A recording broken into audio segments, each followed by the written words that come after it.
Everyone has a story. What's yours? Hi, I'm Michael. And I'm Katie. And this is Monumental, a small show about the big things that God does in the lives of ordinary people.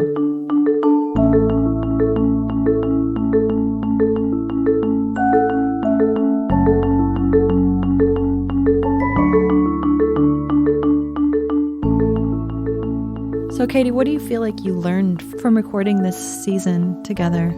What stood out to me is just how helpful and encouraging it is to hear testimonies from other people, to know what's going on in other people's lives. I think it's so easy to look around us sometimes and see, the things we're going through, the hard things in our lives, and look around at all the people around us and kind of feel like they've got it all together, or, like they don't struggle in the way that I'm struggling, or... things seem to come so easily for other people, or whatever it is, it's so easy to project sort of on other people. And so I think to actually hear from other people stuff that they've been through, struggles they've had, it's so helpful because it's relatable. All of a sudden you realize, other people are weak too. And then at the same time, you see how God has given them strength and helped them. And then that strengthens your faith for whatever you might be going through. Yeah. And one thing that people just keep coming out of the woodwork and, saying, hey, I listened to your podcast on this, or I listened to so-and-so's testimony. I had no idea that she had gone through that. Yeah. And this is what happened in my life that was similar to that, or this is what I'm going through right now. And it gives people space to open up and talk about what they're going through. Yeah. Yeah. So I think that often happens when we give a testimony, that people, like you said, feel like they've got a safe place to open up about something. But yeah, I think oftentimes, like you said, when you look around at church or at Bible study or at school or wherever it is that you are in your mom group, in your whatever, you think, well, all you sort of see is the exterior package, where everything's more or less pulled together. And yeah, they might be struggling with this, that, or the other thing. But oftentimes you're not seeing the bigger picture of where God has brought them. Oftentimes we're not seeing how low he's brought us. And it's not something that, I know for me, it's not something I talk about a whole lot. It's not like I'm... And that's the hard thing. It's really hard to talk about these stories that, the deeper places yeah, exactly. in our life. So oftentimes people just don't. And then we just don't know. We don't know that other people have been through similar things. And then we're not able to be helped or to help others because we're all just kind of closed off, because it's actually a pretty vulnerable and difficult thing to do, to share. But but then when people do, it's so helpful. When I gave that testimony about having postpartum depression. Yeah. But a few years ago, okay, now this was 9 years ago that I went through that. Yeah. And several years ago, maybe 3 or 4, one of my best friends said, I think you need to write about postpartum depression. And I just remember saying at the time, and again, this was years It had been several years, but at that point still. And I told her, I was like, maybe someday.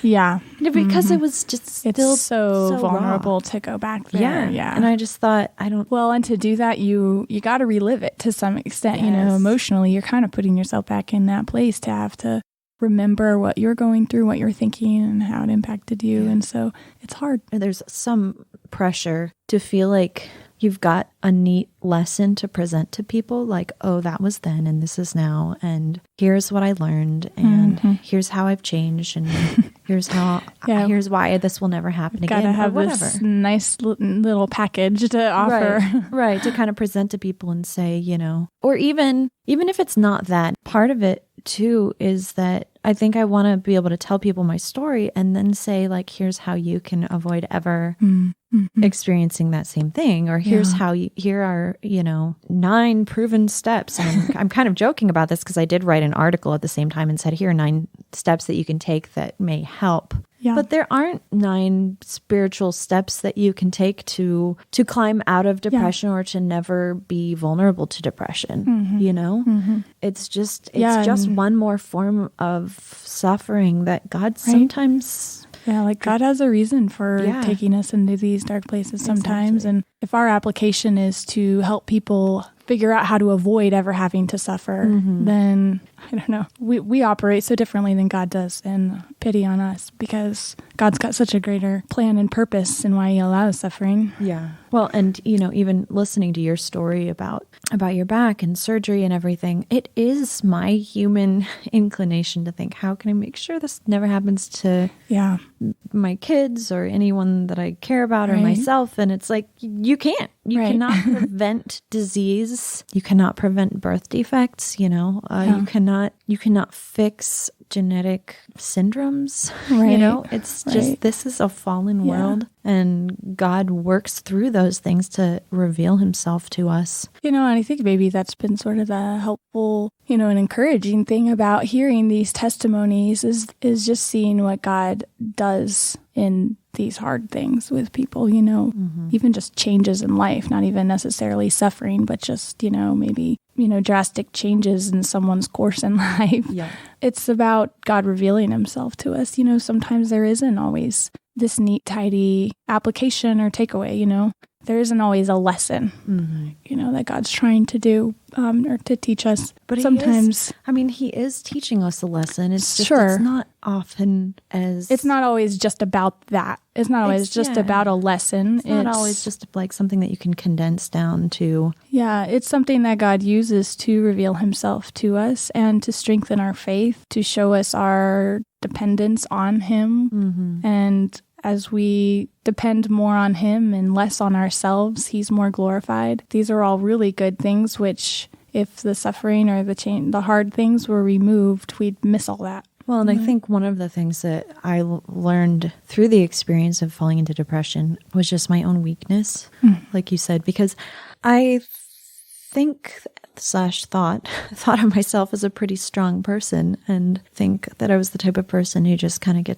has these super crazy emotional ups and downs, and you never know what I'm going to say or do. I thought, well, pretty rational person, I think, and then all of a sudden you kind of have this thing happen and think, I'm losing my mind here, And when you realize how weak you are emotionally or physically, you kind of come to the end of yourself. And God uses that to humble us and show us how badly we need him and how we can't really trust ourselves, Yeah. It's like growing up, you kind of get to a certain age, you're so reliant on your parents. And then you kind of get to an age where you're a little bit more independent and you think, I'm going to be self-reliant, or I'm going to determine for myself what direction I'm going in life. And then something happens and you realize how little control you have over particular things like your health or like certain circumstances in your life. And that's when you throw yourself at God's feet and say, help, help me. I can't fix this situation. Only you can do something about this, Yeah, exactly. And that flies in the face of American, self-determination. It's totally countercultural to everything we see online. I think about this little phrase I see of female entrepreneurs love posting this type of thing online where they'll say like, she believed she could, and so she did. It's like, well, there's a place for teaching kids to be determined and to be kind of dogged and pursuing something. But let's be real. But it's all like about just that self-reliance and that, she thought she could, and so she did. Really? If we just believe enough, or if we just strive hard enough, we could do anything. Every Disney princess movie exactly. Ever, Yep. Well, and when I look back at like my years of being in physical pain, certainly I wouldn't want to go through that again. But when I look back and see what God did through all that, I wouldn't change it. I am grateful to God for what he did and how he used that, and I don't know, when you were saying sometimes we want to think about like, okay, what could we offer to other people to avoid having to go through? Yeah. It's really easy to do that, when I think about if I have kids, I think, oh, what if my kids were to get scoliosis or to have to go through the surgery that I went through? Like, as my kids grow up, I'm going to be thinking like, what can I do to avoid them ever having to go through that, Exactly. But we do that with just everything, and I think there's a whole other area of growing in faith is having faith for other people's suffering. It's one thing to realize like, hey, I'm suffering, I got to have faith for this, and then build up, seek the Lord for the faith for what's going on in your life. But to look at somebody else's suffering and have faith for what God's doing in their life is another thing. And sometimes that's really hard to do too, because we just want to give people answers and solutions and say, okay, what, how can we change this? Obviously it's hard. We love you. We don't want to see anybody suffer. Well, I think about what my mom was saying about sort of towards the end of Auntie Elaine's life. I don't know if we really talked about this much in the podcast, but my mom was sort of struggling there at the end, saying, why does God still have her here? Isn't she finished? Is it because I've done something wrong? Because I haven't learned the lesson I was supposed to learn yet, Right. So she talked some about that. But I think part of it was that my mom was watching Auntie Elaine suffer. And she wasn't in horrific pain or anything, but she was dying. Right. And to watch somebody dying somewhat slowly. Yeah. And she was so ready to go, and kept asking, are they coming yet? Yeah. For someone who's so ready to go. Yeah. For my mom, she just felt like, why is God drawing this out? And I think that goes back to what you are saying, which is to have faith for somebody else's suffering and trust God that he has his purpose and he's accomplishing what he wants to accomplish. Yeah. Which when somebody's, maybe drifting in and out of consciousness and you think, well, how could God possibly be accomplishing something in that person's spirit, right? Right. It's like we can't see that right there in that moment. Yeah, and it's hard to conceive of that. Yeah. And yet he does. Yeah. That's one of the mysteries of God working, is when and how he changes our hearts or how he prepares us for meeting him, right? Yeah, exactly. Yeah. And so as believers, to be, having that sort of eternal perspective for one another, and I think that's just what's one of the things that's so helpful about us sharing our testimonies with one another, is that it helps us grow in that and strengthens our faith for ourselves, but also for others. But then I think also we're talking about times where God has strengthened our faith, but I think it strengthens our faith again. Yeah. To do it. Two for one deal. To share it again. Yeah, exactly. There's this I'm not going to remember the quote. It's a really cool quote from the book A Shepherd Looks at Psalm 23. Okay, yeah. Philip Keller, I think. Yep. He says something like, nothing so strengthens my faith as to look back at every difficult and chilling circumstance of my life and to see something about how God strengthened me through it. I wish I had the quote in front of me because it's really cool. But basically he's saying that very thing, it strengthens our faith to remember and to tell what God's done for us. It strengthens our faith to do it again. And then we're going to continue going through hard things in our life because that's just the way this fallen world is. When we come to a place of darkness in our future, then we're going to be able to look back and we're going to remember what God's done. And we're going to say, yep, God was there for me then. He gave me the strength I needed. Then my reliance is upon him. We're going to remember, what God did for us before, and it's going to strengthen us up to, it's going to give us the faith to go through it again or whatever it is. I remember one time when I came back from a mission trip, somebody told me, think carefully about what stories you tell everybody from this trip. Because generally, the stories you come back and tell people are the things you're going to remember most vividly. Oh, that's interesting. Because with each retelling, you're kind of reinforcing that memory. Yeah. And he said, you can tell all the funny stories or the clever things or the things that jumped out at you about, whatever. But the more you choose to talk about what God taught you or how God changed you through this experience, the more those are the things that are going to be reinforced and the things that you're going to remember. Yeah. And I just thought that's neat. It really jumped out. It stayed with, and I think the same is true in our lives. If we tell the stories of God's faithfulness, then that reinforces the growth that God produced in us. You know? Yeah. We think it's just going through it. Yeah, exactly. We've talked about this before, but in the Old Testament, over and over, God tells his people their own story. He says, listen to your story, hear your story. Right. And, I think about Stephen's sermon in Acts, the beginning of Acts, where he goes back and tells the stories of Israel's unfaithfulness in trying to call them to repentance, Not all of the stories are good. Sometimes we go back and tell a story and say, this is how I was totally faithless in this situation. And yet, I love this phrase, just saying, but God, I did this. I was this way. I made this mistake, but God And God works through those situations in ways that we can never anticipate. And it's crazy that we can look back on something that happened 5 years ago and see some of God's hand in it and see some of the ways that God has worked in us and through us. But there are so many times when it's,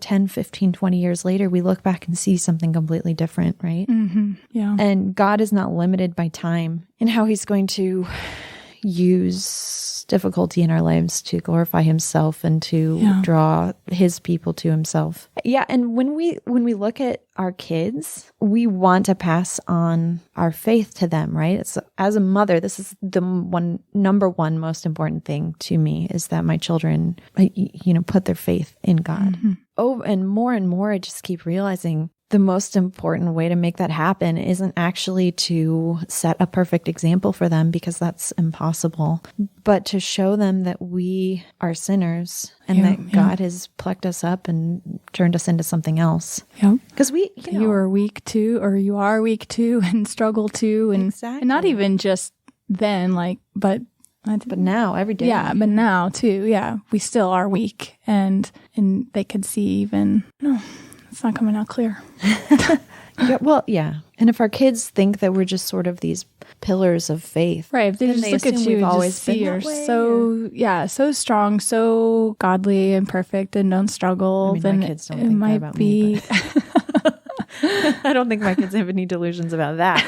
But I think that they think whatever faith they do see in me has probably always been there. Yeah. If I don't take the time to explain, wait a minute, listen to this thing that happened to me when I was your age. And, I'm not going to give them my kids are 10, 9, 3, and 2. I'm not going to sit down and say, like, here, listen to this saga about my postpartum depression. Right. Hey, Zion, listen to what you did to me.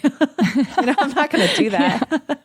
But I do need to demonstrate to them that whatever faith they do see in us has not always been there. Yeah. But God has given that to us over a period of many years of seeing him work in our lives and the lives of those around us. Because, I think it's so easy to look at people who are older than you, and whatever faith, whatever integrity, or I'm not sure what we're whatever things, for. Whatever noble and to just feel like they've always had that. Yeah, you look at somebody who's faithful in prayer, and you're like, I can't imagine them ever having, sinned grievously or been really weak or screwed up or, been on a completely different path or trajectory than what they're on right now. Yeah. I just think that maybe God gifted them with prayer, or maybe God gifted them with patience. Yeah.